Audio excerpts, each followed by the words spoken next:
Matt Holland, Belgium won 5-2 and I asked you, is this the performance of contenders? England have won 6-1. I have to ask you the same question. You'd have to say it would be a performance, but I think the game was far easier for England than it was for Belgium. You can't take anything away from England today. They only played what was in front of them, and they absolutely demolished Panama in that first 45 minutes. The game was done really after 15 to 20.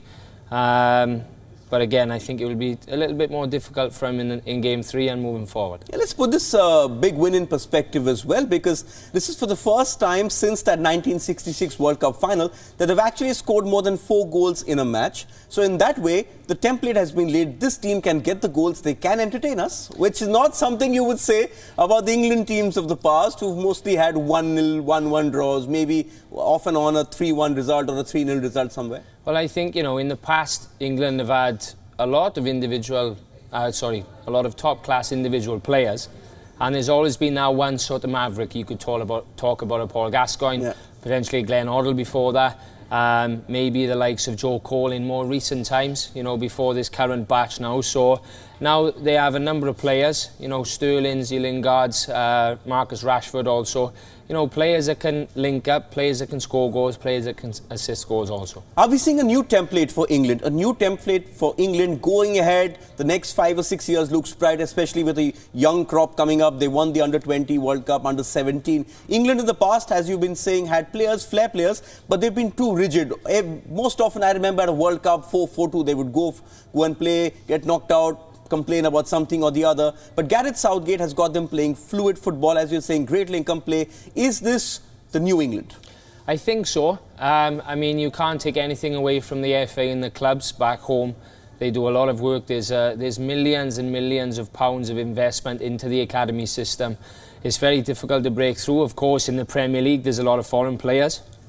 But if you look at now, some of these younger players, the likes of Jadon Sancho, not in the squad, was close.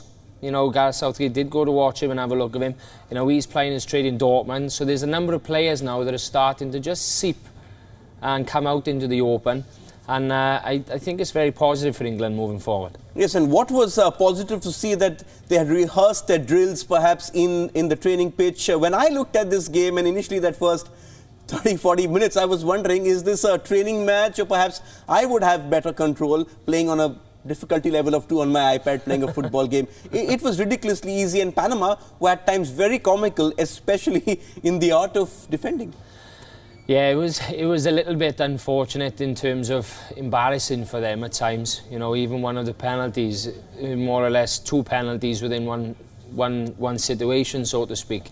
And they made a little bit of a mockery of themselves, unfortunately. But you're pleased for them to at least get a goal. Yeah, and that goal, we saw them celebrate. I've never seen a team celebrate one goal, especially after being 6-0 down. But let's talk about Harry Kane, because he's jumped straight to the top of the goal-scoring charts. We brought him up yesterday when we were looking at Romelu Lukaku. So he does it a day after Lukaku gets 3. And this is the kind of performance, irrespective of the opposition, which really fires up a big centre-forward. Well, I don't think he did, too much, in the game, and that's nice for him. I think it's nice to watch England also, though he's a talisman for Spurs. He's not done a great deal in these 2 games, but he's getting goals. His 2 penalties were unbelievable, more or less in the same spot, and he hits them so well. So again, it's great for Harry Kane. He's top of the goal-scoring charts, and I hope he can continue that.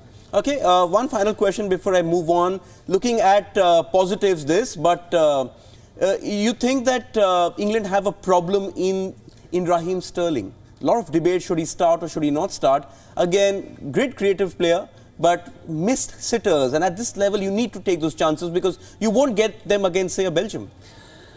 Yeah, I've watched him, as many have, for the last probably 3 or 4 seasons. One hand, you can definitely not take anything away from him and what he's achieved. But on the other hand, for me, he's still not quite there. He's still a bit of a rough diamond. Technically, of course, he can manipulate the ball, but the quality of his execution and his passing, even his crossing at times when he pulls into wide areas, he's not quite there for me. And at this level, for them to keep progressing, I think that they have to go with Rashford. With this performance, which we have seen, it really sets up a cracker of a contest, England versus Belgium, to decide who tops the group. As of now, everything level in terms of goals scored, goals conceded, goal difference. You don't want it to go down to fair play and draw of lots, but it looks like an open game, both playing expansive and entertaining football. Yeah, I'm sure also that both coaching staff, they won't want to lose, for sure. They'd like to go into the round of 16 having played 3-1-3, but maybe there's a little bit of tactical involved whereby they'd be looking at who they can play in the round of 16. So, for example, what may happen is you may see a few players rested, gives the other boys a chance to go and play, and if they do lose the game or just edge it out, maybe, then they feel that they'll have an easier game in the round of 16. I think that's what FIFA wanted to avoid when they actually started all those last games together. But that's England, 6-1 for the evening and into the knockouts. Now, just get you a result of the match that has just ended a short while back. And